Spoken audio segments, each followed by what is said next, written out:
And it is make or break time for this Commanders team. Big, big stretch coming for them. After losing 2 games that you should have won, you got to at least steal 1 game that you're supposed to lose. It's going to start up there in Kansas City. I mean, hey, why not? You got to take down the best to be the best. So let's make it happen this week. Nick, hit the intro. Hail to the Commanders. It's the Commanders Squad. Everything Washington Commanders every week. Covering all the big hits and game-changing plays from the heart of the nation's capital. The way only the Locked On Podcast Network can. Rally the burgundy and gold. The Commanders Squad Show starts now. It's going to have to be a big rally for them with this stretch coming up. David Harrison, Anthony Armstrong, Nick Ashooh here as we get set for a Monday night game. Again, already another primetime game for the Commanders. This time it's coming up against the Chiefs in a stretch that we talked about after that loss to the Cowboys. That's massively important for this team. That is pivotal. That is a crossroads. That is whatever phrase, whatever cliche, whatever it is that you want to use. It is absolutely where the Commanders sit right now at 3-4 after that loss to the Cowboys. We'll look at the latest on Jayden Daniels' injury and the RG3 comparisons. Somebody not happy that that's being said. Who steps up for this team? What that matchup looks like, where the strengths, where the weaknesses are for the Commanders against the Chiefs. We certainly know the biggest strength for the Chiefs without question. So don't think we're not going to touch on that as we get there. We are brought to you by FanDuel. Right now, new customers can bet just $5, and if your bet wins, you'll get $300 in bonus bets to use across the entire app. So we know, as we said after the game, the biggest thing here, guys, is going to be Jayden Daniels and his injury. It's not significant with the hamstring. That's good news. We saw the thumbs up when he left the medical tent to his mom. We got the word afterwards. That was the case. David, you've certainly been around the team and the things that are going on there. We're going to get probably less until we lead up with an extra day. You got a Monday nighter. We know, like, we've started to get a little bit in terms of injury news on Fridays, but that may even get pushed a little bit more. So, look, there's only so much that we can do here, David. But the one thing that I do know is that, like, this is not going out on a limb. This is not a crazy thing for me to say. I've said plenty of crazy things on this show and other shows before, including running around naked in the streets, panic. I'm still not there. Again, I just want to make sure I updated everybody on that. But this team goes as far as Jayden Daniels can take them. And if he's out again against this Chiefs team with this stretch of schedule coming up with a hamstring injury that can linger, these types of injuries can certainly be something, David, that aren't just a one-week thing. I mean, this is a real pivotal moment for this team right now. No, it absolutely is. And I mean, adding to the doubt that Jayden is going to play this weekend, again, without, firm information, like, this is the type of quarterback that needs that hamstring intact. You know what I mean? Like, he can't be fully Jayden Daniels. That's what, I got a lot of questions during the knee injury process, and people were asking me, he had the rib injury last year and he didn't miss time and Well, this is a totally different, and I don't mean to be, facetious or whatever, but it's a totally different body part, but it's a totally different animal as well. When you talk about what Jayden Daniels needs to be successful, like the ability for a quarterback of his caliber to overcome a rib injury, but then overcome a knee injury, now overcome a hamstring. And, in some ways, like, the knee is on the left, the hamstring's on the right. Like, there's just a lot stacking up here that you're not going to have Jayden available for Monday night. Again, we don't know that for sure. That's just kind of where I'm leaning right now. And Marcus Mariota, I love him, I love him to death, but depending on what happens with the receivers, especially, just what kind of expectations can you have for him heading into this game? The good news is, the team obviously knows more than they're letting us know right now. So if they already know that there's a 70 to 80% chance it's not going to be Jayden, then Marcus is already getting that meeting time in, that film work time in, and all those things. And they know where Terry and Debo are and all that stuff. So preparation certainly is not going to be the problem. At the end of this, just the top end talent, Anthony, that, it's just one step forward, 2 steps back. Maybe you're going to get your receivers, but you're out your quarterback again. And it's just another situation, man, where this team just seems snake bitten in 2025.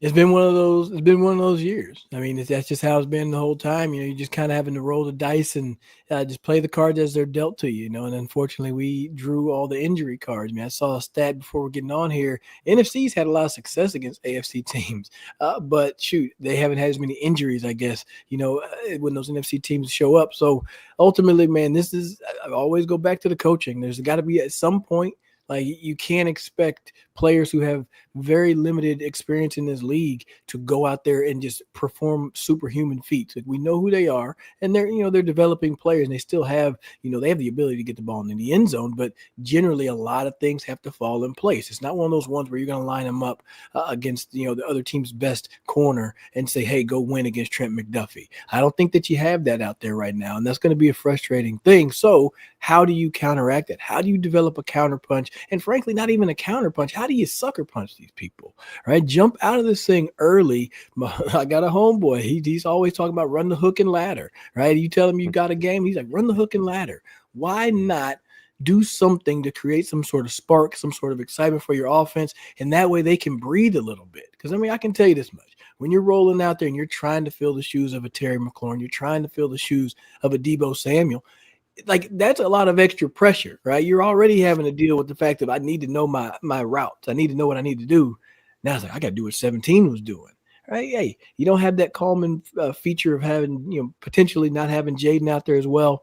But, one thing I do think that Dan Quinn should consider is to bring the injured players on the trip, right? Especially if they're your key leaders right now, right? With no Terry, potentially no Terry, right? Potentially no Jayden, and we just had Deebo down. I don't think that you can just willingly roll those guys out there to Kansas City, Nick, without having at least those physical presence of those leaders on the sideline with your team. Yeah, listen, injuries are a part of the NFL, and it's a cliche that gets thrown around with next man up and all that. But the reality is, like, any team can only sustain so much. You talk about the NFC, like, look at the 49ers. Look at what they've dealt with the last 2 years. The difference is that this year they're handling it a lot better than they did in the past. Mac Jones has certainly been great in that Kyle Shanahan offense, so that's certainly picked up a lot of the pace for them there. Look, Marcus Mariota is one of the better backup quarterbacks in the NFL, but he's still a backup quarterback. Like, there is still a drop-off from peak healthy Jayden Daniels to peak healthy Marcus Mariota. There's no question about that. It's such a tough situation for this team where they sit right now, too, because the expectations coming in were, Super Bowl and Commanders was being thrown around in the same sentence. And whether that's fair or not, that's the truth. Like, you make an NFC championship game and you win 12 games, that's going to be the conversation. And I do think that in some ways it didn't hurt this team. It's not a detriment to the team necessarily, because it's not like anybody would look and go, I would take back that 12 wins in an NFC championship last year so we could have lower expectations. Like, nobody's going that route. But you do have to think, David, in some ways this team is in a spot where, like, the approach was certainly a little bit different in this offseason. I don't know if you agree on this, but I do think that if Terry McLaurin and this contract situation had continued and they were in full rebuild mode and won 5 games last year, they're more likely to trade him and get a bunch of picks than they are to pay him that money and think win now. That was much more of a win now move than it was new front office, new coaching staff, everybody coming in and saying, let's start this thing from scratch. So it does put them in a different situation. They're dealing with some level of regression, guys making mistakes, Jayden Daniels on the way down, but also a ton of injuries this season too that have all just kind of snowballed right now, really at the worst, David, worst time of the season with the Chiefs and with Seattle and with some of these other teams coming up, and not to mention a trip over to Spain. I know the Dolphins are terrible, but like, that's still a tough, these international games aren't easy on teams.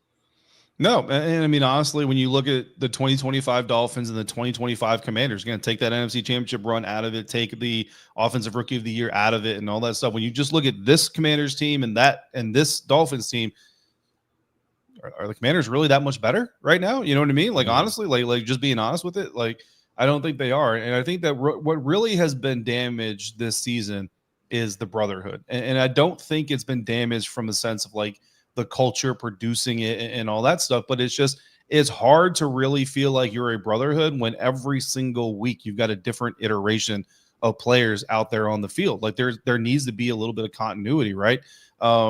We talk about turnover all the time, and this team last year turned over 60% of their active roster. From 2023 to 2024, more than 60% of the initial active roster was different. Then this year it was still up over 40%, but then you add on top of that 40%, the players that you've lost: Austin Eckler, Dietrich Wise, Jayden Daniels for periods at a time, Will Harris. Like, the list just goes on and on and on.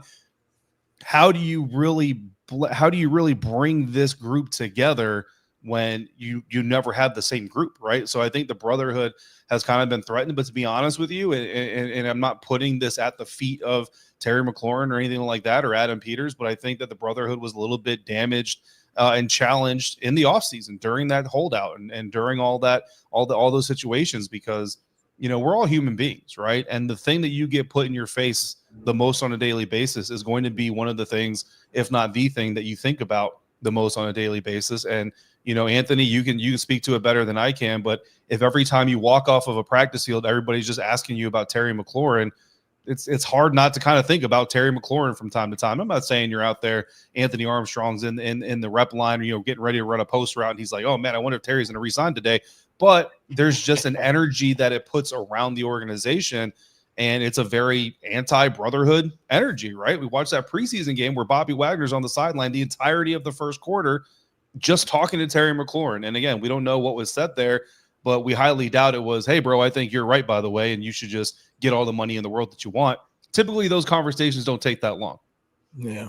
Yeah, I mean, hell, if you ain't playing, you got plenty of time to have a conversation. It's like when you play golf. You're going to at least have 4 hours with somebody. But I wasn't in the rep line, but every time I made my coffee, I was like, hopefully I get the alert that Terry is signed today. I'm with you on that, David. I can see how that could fray a relationship. And I think I mentioned it. It was like, you don't know what side are you supposed to be on, right? Whenever that line is drawn, you want to be down and support your homeboy to get all his money, but also say, hey man, come on, we need you back out here. So it is real that you haven't had everybody out there. And it is almost unfair to compare to last year, even though, 12 wins, hey, that's the standard that you set.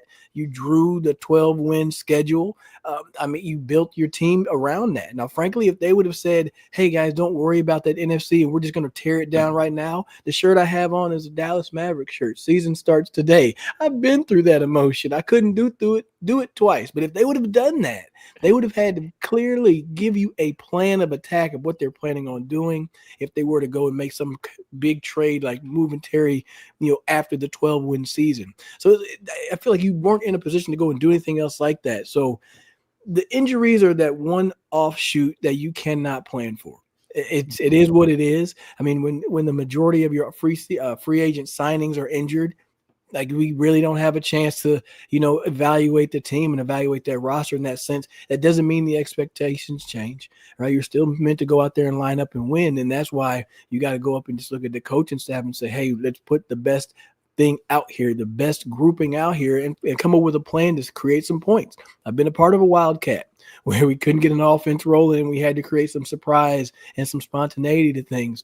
And it could be that point. Like, I don't think that this is a thing where you need to just try to dump the season and, hey, let's try to, get a solid draft pick. No, I think there's still something in winning. I don't think this brotherhood would be about tanking games. I don't think the brotherhood would want to go out there and lose. So you want to put some good stuff on tape. I think winning still helps regardless of the injuries. And then you can still carry that momentum in the next season when you're expecting to get everybody back, Nick. I'm debating here whether I'm picturing the Commanders running the Wildcat right now or Luka and what he did in that Lakers opener on Tuesday night. For all you Mavs fans, I'm sorry, but Luka's my favorite player, so I'm just gonna say that that sucks, man. That sucks to see that. Listen, I just not to twist the knife or anything, Anthony. I'm just saying, oh boy, not that the Mavs don't have their own expectation. Nobody cares about on this show. That being said,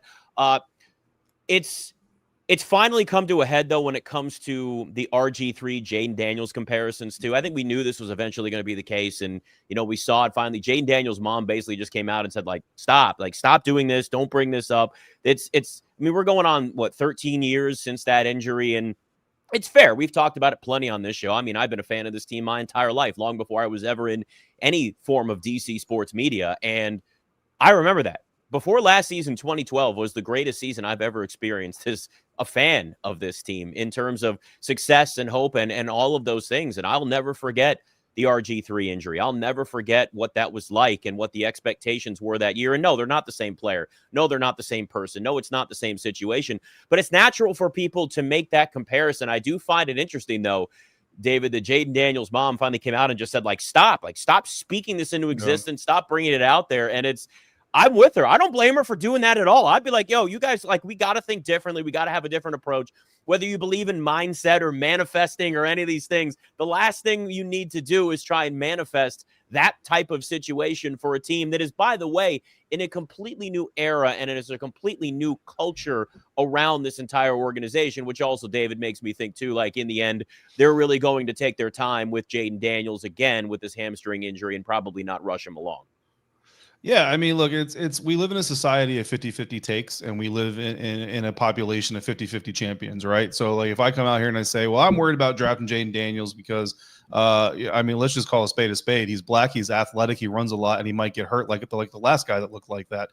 I could be right, I could be wrong. And guess what? Every time he gets injured, I'm a 50-50 champion. I'm going to sit here and pat myself on the back and say, see, I told you. But then when he doesn't get hurt, it's just going to be, again, I'm that 50-50 champion. I'm going to say, but it's coming. But it's coming. Point to a quarterback that has played significant amount of time in the National Football League that has not had an injury. Point to a quarterback that gets hit as much as a young quarterback like Jayden Daniels is. And I understand some of that is by design because of his own playing style. But look, Joe Burrow is not that quarterback. And Joe Burrow is one of the most injured quarterbacks in the last 5 years. I love me some Joe Burrow, but he's one of the most injured quarterbacks in the last 5 years. But nobody's pointing to him the way they're pointing to Jayden because of very specific dynamics, right? The Washington Commanders are not going to be as good as they were last year. It's a 50-50 proposition. You could be right. You could be wrong. If you're right, you're going to pat yourself on the back and become that 50-50 champion. If you're wrong, it's going to be, oh, yeah, but, I didn't know Will Harris was going to be that good, or I didn't know this was going to happen. It's just the world we live in, man. You know what I mean? So I get it with Regina, because I think ultimately what it does is it takes the human element out of it. Anthony, if every time we came on this show, I was like, Anthony, tell me, man, why did Santana Moss do this? Why did Santana Moss do that? Why did Santana Moss do this other thing? I'm taking your human element out of it. You're not Santana Moss. You're Anthony Armstrong. Jayden Daniels is not Robert Griffin III. He's Jayden Daniels. He is his own human being. His experience is his own experience. And I think if you want to go the RG3 route, here's the only thing I'll really say about that is Dan Quinn is not Mike Shanahan. And that's a great thing to have right now. Man, that's a word right there. You dropped the mic on that one. You look at the way that the two situations have been treated. I am going to go specifically. This staff has treated injuries the best way. They've taken their time, and they even take more time than you want. Okay. And yes, I get it. I saw him go down, and I saw him grabbing at his leg, and I realized it was the opposite than the bulky one. I was like, okay, he just pulled a hamstring. That's fine. Okay. And I understand the comparisons. I get it. I get that PTSD.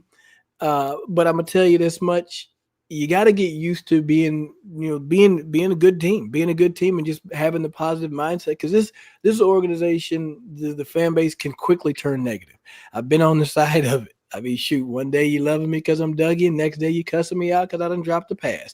I've been on Twitter and had my personal self ripped down about it. I mean, you talk about the manifesting and like bringing those things to truth. That's real. Like, I don't care what you say. That's real. Like, that stuff truly happens if you put enough energy to that type of thing. So no, don't dwell on it. And I understand the feelings and the angst that come from it, but please understand you're dealing with an organization that is in a much better position now. They're not, it'd be different if he was hobbling and they ran him out there and like, here you go. Like, no, this is not that. He's not the same. He's going to be fine. They're going to take good care of him, and he's going to be able to lead this team for many years down the line. But I get the frustration, but you just got to really change your mindset. Quit being so negative and being a downer, because frankly, you don't get no extra points for predicting a loss. All right? I love your 50-50 champion thing, but everybody's like, oh, they're going to lose. What? He's going to have a sophomore slump. That's not hard to predict. That is that's a weak take. That is because you want to just pick a side and hopefully you're right. Like, screw that, man. The guy's going to have his lumps. This team is definitely taking a lot of lumps right now, but that brotherhood and the thing that Dan Quinn built, that shows up to what you're going to have for next year when these guys get back on the field. It's frustrating we're not going to have them right now, Nick, but hey, they'll be back out there in due time. You got to let this stuff play out. Let them take care of the health. If the next few games are going to be bumpy, then they're going to be bumpy. You got to find the best way to get out there and get a W. And listen, it's an emotional roller coaster for people. And I understand that part, but it's also, you've got to be careful to not play in these levels of extremes where it's, oh, because this happened 13 years ago, the exact same thing is going to happen. It's like, I talk about this with people that like to bet. Like, don't compare these trends and numbers from how a team matches up with another team from 5 years ago. What does that tell you? It tells you nothing in terms of the roster and the culture.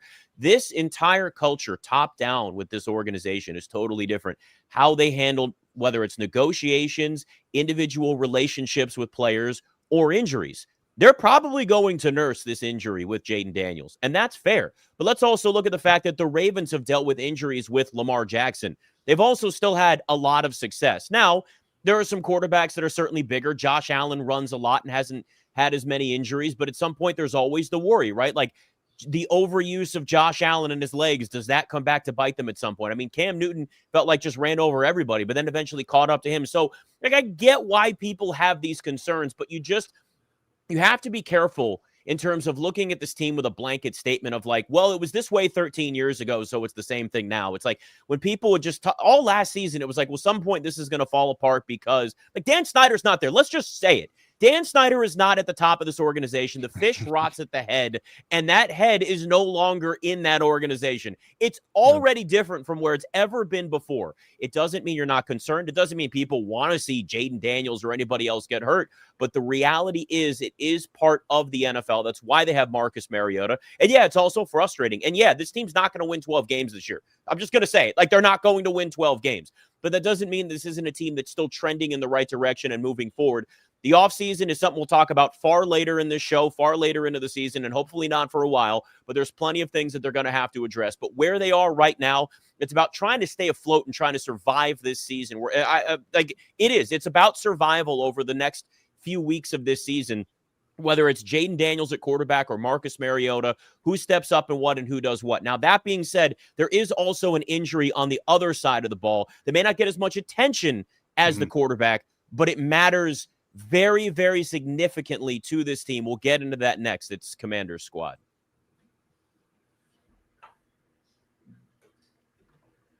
And of course, the NFL season's here, and it's been here. We're already entering week 8. I hate to do the cliche, but it's already week 8 in the NFL. And right now, new customers at FanDuel can bet just $5 and get $300 in bonus bets if you win. So you pick a bet, anything, doesn't matter. Commanders to cover, whatever you like. Put down $5. If that bet hits, you'll unlock $300 in bonus bets across the entire app. It keeps things interesting. It makes things a little bit more fun. Maybe you're like me and you don't want emotion playing anything into this whatsoever, and there's no bet whatsoever on the Commanders. You want to go to another team. That's cool. Jump into some prop bets. Get yourself in on maybe the Thursday night game. A lot of different things you can do. You can also live bet. I had a buddy of mine that had a nice little thread the needle to bet Cincinnati money line when it was plus 460, and then bet the Steelers plus 3.5. I said, wait till you get to that 3.5. Boom, right down the middle, both bets hit. It's a beautiful thing sometimes. It's a wonderful thing to have that happen. What are you waiting for? FanDuel.com. Go there, check it out, download the FanDuel app today, and that's how you get started. All right, listen, of course, we're going to talk plenty about Jayden Daniels and the injury, and it's going to continue to be a thing, and David's going to get asked that question a million times. He's around the team every single day. But not just that, the Dorrance Armstrong loss is big, man. He's done for the season, knee injury. This is a guy that was getting after the quarterback. We know this team lacks a significant pass rush, a consistent pass rush. Right now, it becomes, again, the old cliche of next man up. The problem is you do have an older defense. You got a lot of guys. You're going to have to limit maybe some of their snaps as the season goes on. They're getting a little bit banged up. As important as Jayden Daniels is to this team, Dorrance Armstrong, David, in the season that he was having, this is a massive, massive loss for them. Yeah, I mean, look, in the current state of the defense, Dorrance Armstrong, in my opinion, the second most important player on that defense behind Daron Payne. And that's no shade to Bobby Wagner, but just the way that they're performing on the field. Look, you stole it right out of my brain, Nick, because I actually wrote this for Sports Illustrated just this morning. According to Next Gen NFL Stats, when Dorrance Armstrong is on the field, the Commanders have a 41.2% pressure rate. When he's not on the field, it drops to 36%. That's more than a 5% decline just when number 92 is not on the field. And now you're down Dietrich Wise Jr., you're down Javonte Jean-Baptiste, you're down Dorrance Armstrong. And listen, I'm actually a pretty big Jacob Martin fan. Like Locked On Commanders Every Dayers will remember that when he came on, I did a film study on him. Couldn't publish it because of NFL licensing, but I studied the film on him as a media member, which Anthony, please don't laugh, but it is what I do.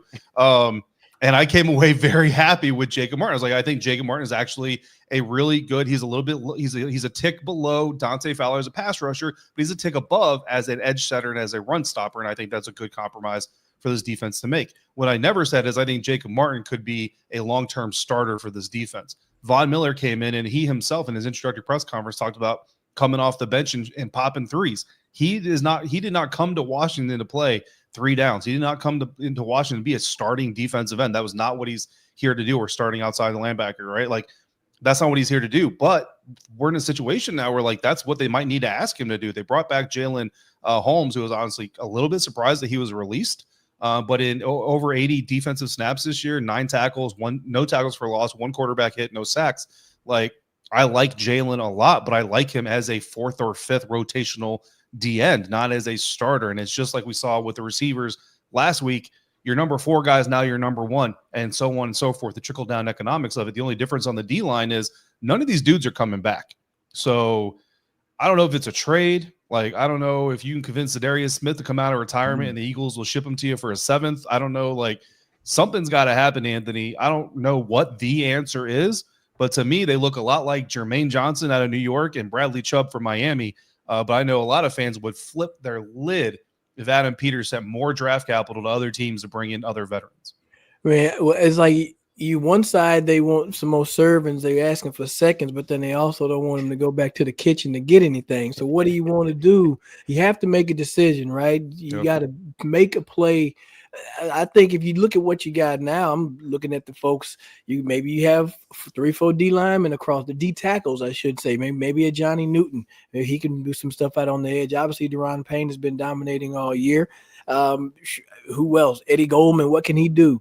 Just you're gonna have to throw more people out there. Y'all gonna have to play more reps. That's the only way I see it happening right now. If you did talk trade, I mean, you got to end up either losing a big name person. Deron Payne may be one of those guys. I mean, I'm sure you could get some good things back in return, but then now you got to think, what do you want to do? How is that going to help you in the long run? So it's one of them ones, man. I'm kind of glad I don't have to make those decisions, but I sure as hell would like to be at the table, at least to make a little bit of a, knock if I like somebody or not. But I feel like right now, man, the people in the locker room as a player, I'm just looking and saying, okay, what can we do as a D-line? All right, if it does mean Eddie Goldman and Johnny Newton and Deron Payne like a 4D tackle lineup, then fine. Make that be what it is. Let Luvu start the rush and find a gap. Figure out a way to generate some pressure. But you got to think about who's in the building, because I know if I'm on the roster, I'm not thinking about who they're going to sign, because that means I'm probably going to get cut. Right, so you got to just show up and just find a way to win your battles. Study the hell out of some tape. David's doing it. Watch your matchups against the Chiefs this week. Just find a way to separate your game just that much more. Okay, just to take it up that much more to help you find a difference inside this matchup, because it's going to require everybody's best. Require everybody's best for these next 4 games. So Tuesday, November 4th at 4 p.m. Eastern is the NFL's trade deadline. That's 2 days after the Commanders host the Seahawks. At that point, you'll have had the Chiefs game. You'll have had the Seahawks game. This is really the next 2 weeks an evaluation of what the direction of this organization is going to be the rest of the way. Like, let's just be honest with ourselves here. If they lose to the Chiefs and the Seahawks, that team's a seller 2 days later. Maybe they are moving to Ron Payne. Maybe they are going out and trying to bring back more draft capital, because the one thing that this team, from a front office perspective, not people within the locker room, they're focused on this season no matter what. But the one thing the front office has to think about is, okay, what does this offseason look like? I mean, we know they'll make moves based on the following season, whether you like the Marshawn Lattimore trade or not, which I'm going to go out on a limb here and say most people don't at this point right now. That trade was made last season for this year. Has it worked out? No, not at all. But that's the reason why they made that trade when he was still banged up, thinking it was going to be better this year. So you're now, it's not just like we're not talking, okay, 5-6 games from now, this team's going to evaluate. No. The next 2 weeks are really an evaluation for this team, because we're sitting here talking about moves they can make, how they can fix this defensive line, or how they can add some depth at linebacker, whatever the case is. Dorrance Armstrong going down and what you're going to do. You're now down to 2 weeks before you can make any moves other than picking up guys off the free agent market or whatever the case is after that November 4th trade deadline. So I'll tell you this right now, David, I think we are going to watch some serious evaluation over the next couple of weeks. And it's not just from how guys perform on the field, which obviously is massive, but I think it also does matter in terms of body language and attitude and how guys are in the locker room and whether they've already given up on this season or they look at this and say, I've got something that's still left to prove. They're going to want the guys that have that mindset in this locker room the rest of the way and moving forward, because this is now going to become maybe full rebuild mindset if they lose the next 2 games, thinking about next year, which already would have been the mindset had they only won, 4 or 5 games last year anyway. So we're really going to see that evaluation, I think, David, over the next couple of weeks. We are. And it's going to make me mad because I'm a fighter. You know what I mean? Like that's just my mentality. And we kind of talked about this a little bit after the game in our post-game live show, but like you entered the season all in. You know what I mean? You entered the offseason all in. You go out there and trade for Laramie Tunsil. You go out there and trade for Deebo Samuel. If you're all in, be all in. And we could have a whole other episode about why going offensive tackle in the first round is the opposite of all in. But that's not a knock on Josh Carnley Jr. It's just the position you're in and the caliber of tackle you're getting in that position. But anyway, that's a whole different topic. And it's a problem I had early in the offseason where it just felt like some of these moves felt like they were long-term moves. Some of these moves felt like they were all in right now moves. And I just don't think you can operate that way as a business and as a competitive organization. I think you've got to decide, are we all about building or are we all about getting it done right here, right now? And whatever that is, man, you got to come in there. Because to me, you're in the middle of a knife fight, holding a butter knife in one hand and your other hand is tied behind the back. The only difference is you're the one tying your hand behind your back. So to me, like I said, the New York Jets are reportedly taking offers. You go out there and you go get Jermaine Johnson. And honestly, I almost don't care what it costs, depending, obviously there's a limit, but for the most part, I don't care what it costs. You go out there and you get Jermaine Johnson. The Dolphins aren't ready to sell yet. Fine. You get Jermaine, you bring him in, you ask him what he does really well, you put in a package for him, and you go out there and do it. Then I think where Dan Quinn has really hit the nail on the head is you have to simplify. You know what I mean? I think that a lot of people on the outside, we look at all the problems and it's, where can you be more creative? Where can you come up with something new? Where can you do something different? And I don't necessarily think that's the answer. I think when there's chaos all around you, the best thing you can do as a competitor is to stabilize yourself, is to be the calm in the midst of the chaos. You look at that 74-yard touchdown pass to CeeDee Lamb, and listen, this is not a criticism of Joe Witt Jr. Like every D coordinator tries to trick quarterbacks and wants to do unique things. But you got Marshawn Lattimore.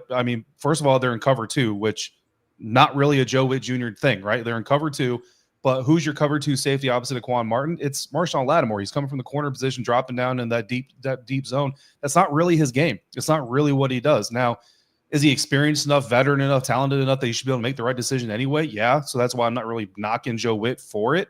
But what ends up happening is Marshawn Lattimore back there trying to be a center fielder. He's not a center fielder, completely botches the play after Quan Martin blows the coverage. So it's like you just got 2 cover 2 safeties doing the wrong thing. And they both know, right? Like if I go to the locker room tomorrow and I go to Marshawn Lattimore and say, hey, Marshawn, do you know what cover 2 is? He's going to punch me in my face. And then if I go to Quan Martin and say, hey, Quan, do you know what cover 2 is? He's going to punch me in my kidney and I'm going to go to the hospital, because of course they do. But it's the way that you go out about it. It's the chaos painful. That you invite. You don't have to go through this. Yeah, they got muscles, bro. I mean, I don't know how they fight, but they got muscle, right? Well, Marshawn actually is a fighter. But anyway, I'm not Mike Evans. Like they know the scheme, they know the concept and all this other stuff. But when you add a little bit of chaos by trying to be creative in an already chaotic environment, I think it's stacking bad on bad. And that's what happens. So with Dan Quinn, and again, I don't know exactly what's going on behind closed doors, but his words of trying to just get back to the root of things and be simple. Like, listen, cover 2, like if Dak Prescott sees cover 2 with 2 safeties back there and all the other underneath zones and all that stuff, is it easier for him to read? Sure. But guess what? If you execute it right, it doesn't matter if Dak Prescott reads it correctly. You're still going to be in position to make that play. And I just got to be honest with you. Like, does Jeremy Reeves make a better play on that ball than Marshawn Lattimore did? Part of me thinks that he might have, you know what I'm saying? But he's not in that position because of the way they executed the cover 2, getting into it, trying to be disguising with it and all that stuff, Anthony. So again, I feel like right now that's the answer, is addition by subtraction, in the sense of let's not get cute. Let's get back to the basics of football and just be fundamentally sound. Now, I agree with you on that sense on the defensive side. On that offensive side, I think that's where you kind of got to figure out how to jump out early on teams so that the way that the flow of the game isn't where the offense is like totally attacking and just thrashing your defense, right? So if you make the other team play from behind for once, that's why I'm calling for some creativity. Hook and ladder. Hook and ladder that sucker, man. Anything you call it. I mean, there's people that can throw. I'm just saying they got to figure something out. That's all. Just to spice it up. But on the defensive side, I've been saying, hey, just line up and play man. Just line up and say good on good. You got a hell of a matchup this week. You know what I mean? There's a lot of speed outside, but they're not that big. They're not that large. They're not big guys, or they're skinny like me, skinnier than me. Hell, I've been lifting. Shoot, but they're fast, right? Hollywood Brown, Xavier Worthy, Rashee Rice is back as well. So you got some Ferraris out there on the edge. The key for me this week against those guys is that you got to be a speed bump, right? You got to be a speed bump. They're going to try to do cross releases and things of that nature, but throw them suckers around, throw off their timing, and just play some simple man this week. That'd be my guys. If they get across the field, we already know they're going to outrun you, right? You already know that's going to happen. So you got to stop this sucker early, man, and maybe you can jump on them fast. But I don't know. It's going to be a challenge for sure, Nick. It's going to be a challenge. Yeah, and listen, any name that they can get back in this lineup that's going to help them is certainly going to matter, whether it's Jayden Daniels or anybody else. We'll look at some of those other guys that were absent against the Cowboys and whether or not they could be back. Of course, we still have a few days until that Chiefs game, but maybe there's some hope with a couple of them. It's Commander Squad. I'm Cody Rourke from Locked On Broncos, and this episode is brought to you by Peloton. Peloton is shaping the future of fitness with the brand new Peloton cross-training Tread Plus powered by Peloton IQ. This is Peloton's most advanced equipment yet, giving you real-time guidance and endless ways to move, whether you're running, lifting, or you're cross-training with your favorite instructors like Alex Toussaint. It's training reimagined to make your workout more personal. Peloton is built for breakthroughs with features that help you plan, stay motivated, and hit peak performance. You can let yourself run, lift, flex, and go while Peloton handles all the rest. Plus, Peloton IQ provides real-time strength coaching, tracking your progress and suggesting weights that challenge you so you can get stronger. Plus, the new movement tracking camera, it counts your reps and corrects your form in real time, making sure every rep is safer and smarter. So let yourself run, lift, flex, push, and go. Explore the new Peloton cross-training Tread Plus at onepeloton.com. All right, so listen, the Commanders are 10.5-point underdogs at Kansas City Monday night. I mean, we know it's a tough place to play. We know things are stacked against them right now, and there's a lot of question about a lot of guys' health. Jayden Daniels aside here, let's go with the assumption, and again, it's only an assumption, but let's go with the fact that it's Marcus Mariota starting at quarterback. It would certainly help them if you have maybe a Terry McLaurin. You're not going to have Noah Brown, but a Deebo Samuel back. Like, there are other names on this team, and it's funny because I'm looking at a list here. Not that I don't remember these names being out, but like when you really look at where this team is right now, you haven't had Terry McLaurin for most of the year. Noah Brown's been out all year. You just had Deebo Samuel out, and against the Bears, he wasn't even Deebo at that point. Austin Eckler has been out most of the season, and that's just on the offensive side of the ball. Sam Cosmi just came back. Like, listen, David, they've been missing a lot of guys here where the one thing about Marcus Mariota we have seen in the past is that he is somebody that can step in spot starts. Now, I'm not talking about a season-long starter, but we've seen it in other situations, especially, there was a short stretch with the Raiders a few years ago. Like, he can step in if he's got some other weapons around him where they can, bare minimum, at least make this a competitive game against the Chiefs. Because I'm not going to sit here and just be like, well, they've got no shot because they're 10.5-point underdogs. The reality is, like, there are all kinds of things that can go wrong for the Chiefs Monday night against this Commanders team, but it would definitely help if you've got at least a couple of those names. Obviously, Austin Eckler and that list I mentioned is not going to be a part of it, but if you can get somebody back, even a Deebo Samuel, that's a massive difference maker because it allows this offense to be more creative, like Anthony was talking about before, whether they want to run the Wildcat or not, David. I mean, Deebo Samuel, bare minimum, is going to be somebody that would be a big difference maker for them offensively, just with that versatility and from the kick return game that we've talked about too. Yeah, I mean, it's not even just what he brings to the field as a weapon, it's what he brings to the field with a mentality, right? Like, I think to beat the Kansas City Chiefs, honestly, guys, like I've had the fortunate or unfortunate, situation to have to watch the Kansas City Chiefs play some pretty important games over the years. And every time I see a team beat them, it's because they kick their ass. It's because they come out there and they just physically put it on them. You go back to the Philadelphia Eagles last year, the Tampa Bay Buccaneers in the Super Bowl a few years ago, like the Kansas City Chiefs, until, unless they're decimated, right? Like Jacksonville Jaguars caught the Kansas City Chiefs in a right time without all their weapons. But you got to go out there and you have to be physically imposing against them, specifically defense to offense, which we just got done talking about. But even on offense to defense, it's too many times teams try to run with the Chiefs. They come out there and they say, we're just going to run with you. You can't run with them. That is an Olympic caliber relay team out there in the form of an NFL team. You are not going to run with the Kansas City Chiefs. So, Cliff, like, this is where the question comes in again. How much do you realize where the strength of your team is? Because the strength of this team right now is not in speed. Listen, I love Terry McLaurin, but if he's out there, can you run him on go routes all day? Like, are you going to really do that his first game back on the field? I think you'd be crazy to do it. Deebo Samuel is not a burner. He's faster than social media would tell you, but he's not a burner. Jalen Lane's probably your biggest burner, but he's not exactly leaving guys in the blocks and all those things. Luke McCaffrey, there's a reason he had such a high contested catch rate in college. Now this is the NFL. The dude doesn't separate. So you can't run with the Chiefs, which means you got to bowl them over. That's Chris Rodriguez. That's Jeremy McNichols. That's heavy front. That's heavy lines. That's Trent Scott playing 35% of the snaps minimum in this game. Like, you have to come out and I hate this, Anthony, because this is like the third week in a row, bro. Like, I'm like, the blueprint is there. And guess what? Even like what kills me about this offense is the numbers are there. And I hate stat scouting because it's such a crappy science, but the tape, I believe, and Anthony, you can correct me if I'm wrong here, but I believe the tape also corrects it or supports it. Jayden Daniels has been most effective as a passer this year, rolling to his right, which we all know he loves throwing to the right anyway, but rolling to his right. It's what they do the least from a design standpoint. They roll him to the right the least in the passing game.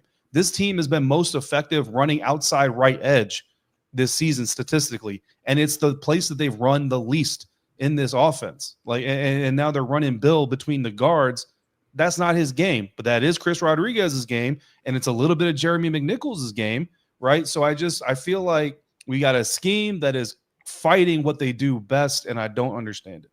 Yeah, there is definitely a disconnect because you're calling it right. You're calling it right. There's a certain mentality that it takes to run in between the tackles, and the Knicks' favorite running back on the roster is really good at that. And I cannot realize why the hell he doesn't get more carries. And I'm not saying he has to be the lead dog and do it all day, but he should definitely be out there the first couple of them just to run right up the middle and let you know, hey, we are going to be physical today. Right, it's going to be one of those days. It's going to be a lot of Chris Jones having to face double teams. Set that tone and that demeanor. And I don't know if it's like when they sit in the meeting with the quarterback and the OC, and they're like, "What do you want to do?" I want to air it out. They're like, well, we'll get to that. Like, we'll get to that. I don't know if it's like even going against Chicago. Are you trying to have a duel with Caleb? Like, you don't need that. We want to win the game. We want to win the game. We want to win the game. The passing yards will come. But you got to set this thing up. And you're right, David. If you come out this thing trying to race these guys, you're getting left in the dust, and they're gonna spread it out. They're gonna continue to push up the points because they want to get on the roll too. Kansas City is trying to put up some points and get their offense cooking, and I don't want to be the victim of that. You can if you play disciplined defense, play back, keep everything in front of you, come up and tackle. Right? You got to do some fundamentals and tackle somebody. Then I think you give yourself a chance. If you run the ball and make this one of them boring-ass 16 to 17 games, then you give yourself a chance to win. But if it's a whole bunch of running up and down that field, you're going to have issues. Nick, the Washington Commanders gave the Dallas Cowboys 4 possessions in the first quarter last week. And the only one they didn't hand them directly was the opening kickoff. The Cowboys won that one fair and square. But the other 3, the Washington Commanders handed the Dallas Cowboys via your offense, not extending drives, not staying on the field themselves. And the crazy thing about it is there's not even a turnover in there. There's not even a sudden change. And like, that was literally part of the game. Like, the game plan designed that outcome.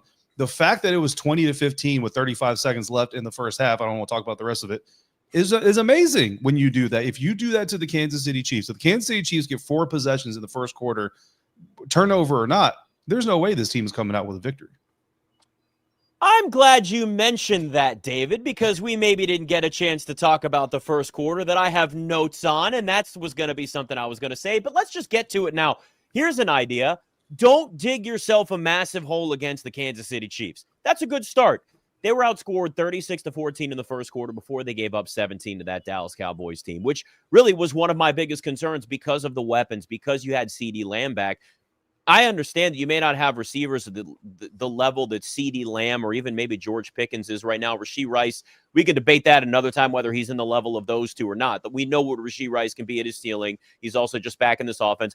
You've also got, a Xavier Worthy who's going to just run all over you with that speed. And it's just, if there's any mismatch, and don't think that Andy Reid's not thinking, hey, let me try to get Xavier Worthy in a mismatch with Bobby Wagner. He's getting picked on in the chat, and I get it. Like, Mr. Andrews coming at him, and like, listen, it's true though. Like, you think Andy Reid's not going to sit here and watch film of what Dallas did last week and say, I can do more of that? Like, that's really the situation that we're getting to here. And listen, for the most part, it was a better first quarter in terms of time of possession, total yards, some of those other things. And again, you don't lean on just stats to make it everything for you. But those extra possessions, if Kansas City is in that position where there are turnovers, I mean, they could run all over the field and absolutely run this team off of the field. There are two things that I've harped on this entire year with this team: more Chris Rodriguez and stop with the first quarter holes. And they've really done neither consistently. And it's sad that I looked at the first quarter and said, well, it was at least a better first quarter for the Commanders against Dallas, and they still gave up 17 points. Like, David, that's the situation that this team is really in right now, is that they're worried about all of the things Kansas City can do, and they're thinking about that clearly. And it's also, what the hell are we even going to do to stop what the Chiefs? Because, like, it's not like Kansas City isn't watching this film. It's not like Andy Reid doesn't say we can exploit this. We can exploit this. This is the problem. That Marshawn Lattimore guy, let's go at him. Let's throw the ball at him.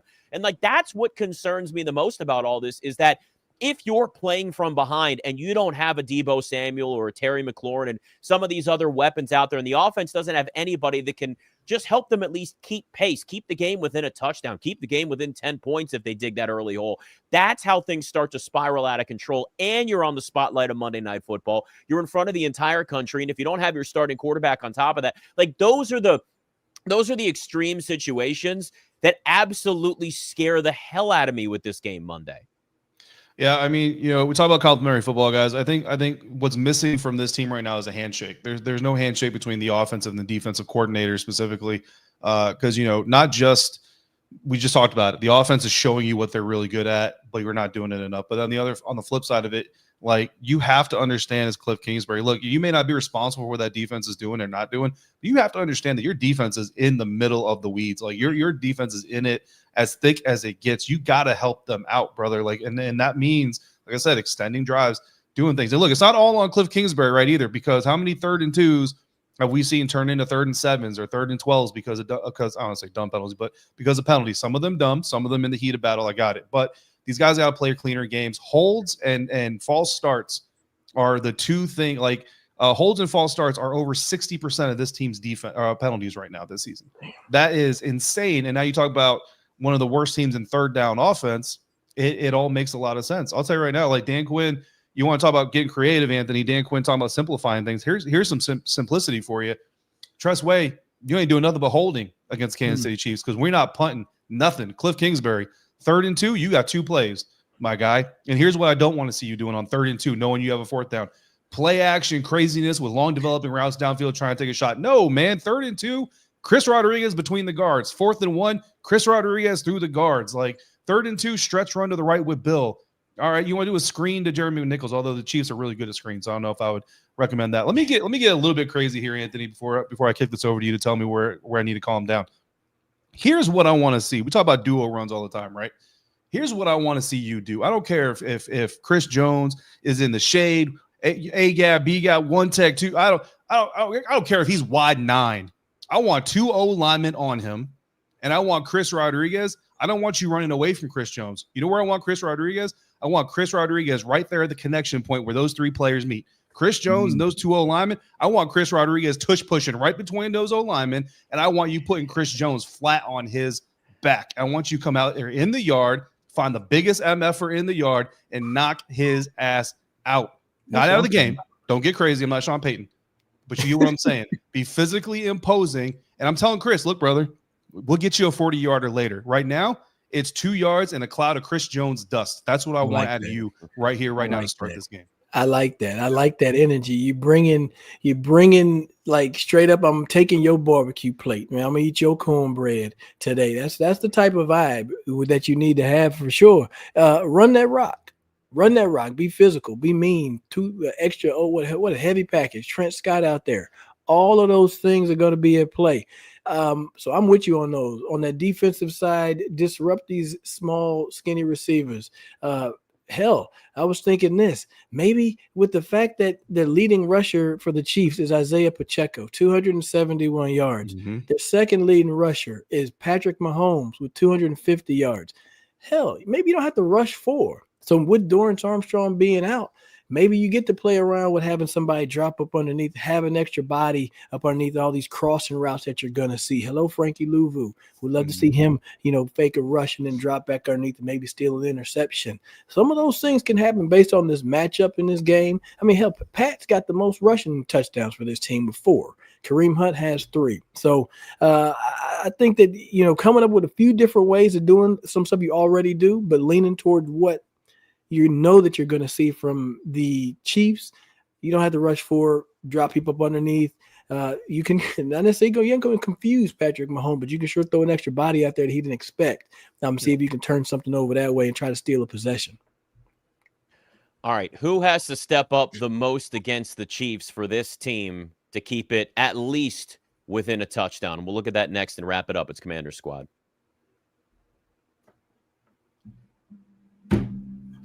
And, of course, the NFL season's back, and honestly, there's nothing better than being at the stadium surrounded by fans, whether you're in Kansas City, whether you're in a Northwest Stadium, doesn't really matter. But let's be honest, getting tickets, it's a hassle. You've got these queues and login screens. I forget passwords, and some's not stored. It's all of it. It's just a pain all the time. The prices are jumping at checkout. All of that stuff's frustrating. That's why Game Time is the place to go. It's the app that gives you the advantage back to fans. Game Time is fast. It's easy. It's backed by the Game Time guarantee. You're always going to get 100% authentic tickets delivered on time and at the best price. Plus, all the fees are actually included. A novel idea. So the price you see is actually the price you pay. Isn't that nice to actually get that back again? I pulled up the Game Time app recently, and a couple of taps. It takes like 2, and that's it.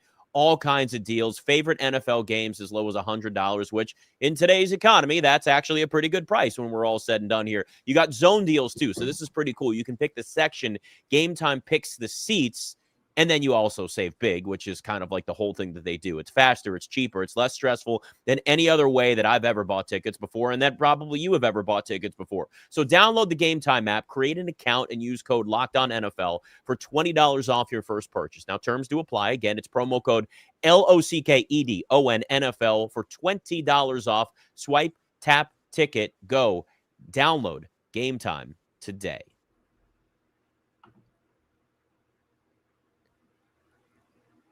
All right, I mentioned the biggest thing for me is obviously not digging yourself a massive hole, and I'm going to keep saying this, and even more than Chris Rodriguez. That's obviously what matters for the Commanders in this game. But if we're going to talk about somebody that just has to step up with all of these names that are out or could be out or one of the whatever the case is here, you're going to have some horse to compete in this race, somebody that's going to go out there and make plays for you. And I'm going to put it on 2 guys. I'm going to put it on 2 young receivers for this Commanders team because they can contribute in more than just the passing game. And that's Luke McCaffrey and that's Jalen Lane. Those are 2 guys.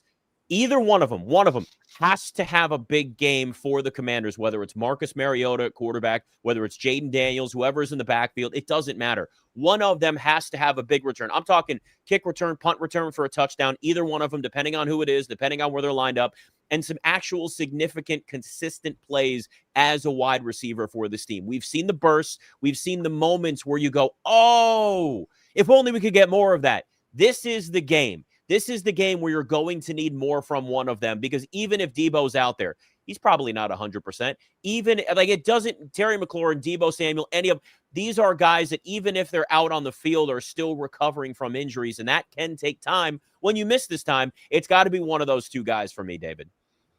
Yeah, for me, it's Joe Witt. For me, it's Joe Witt Jr. because I think that, again, we kind of talk about Cliff Kingsbury, like steering to what your offense does really well and understand who they are. I think for Joe Witt, you got to understand who your defense is.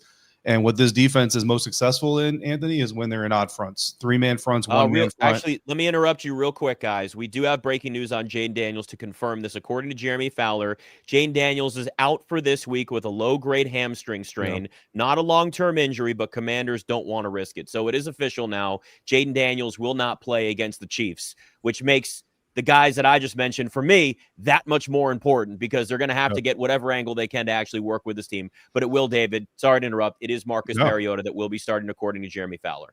Yeah, 100%, which just steers in what we just talked about just a little while ago. Mark is getting the full week, the extra day to put this whole thing together.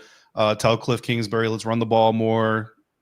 Hopefully, you know what I mean? Do those kinds of things. And I will say this, like the one thing when Jayden was coming back after Marcus's 2 games, the one thing I said on Locked On Commanders that I really hope Jayden learned from watching Marcus those couple of games was the decisiveness that Marcus ran with. We talked about this the last time Marcus played. That was the big difference to me between Marcus and Jayden. Marcus doesn't run side to side a whole lot unless he's just intentionally staying a passer.